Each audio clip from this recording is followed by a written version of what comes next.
wild life destination बिलाकत एनेकुवा घटना हो थाके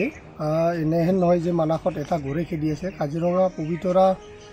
বিভিন্ন জংগলত এনেকুৱা ঘটনা হৈ থাকে আৰু মানাসত এটো গড় অলপমান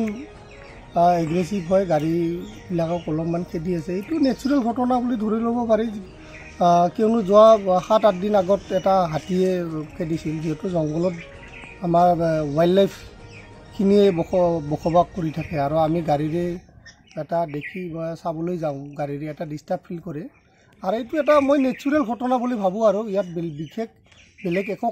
কাৰণ নাই লাষ্ট অক্টোবৰ নৱেম্বৰত এটা এনেহেন ইনসিডেন্ট হৈছিল এই গড়টোৰ দ্বাৰা আৰু এই গড়টো পুনৰ হৈছে আৰু প্ৰতি বছৰে এনেহেন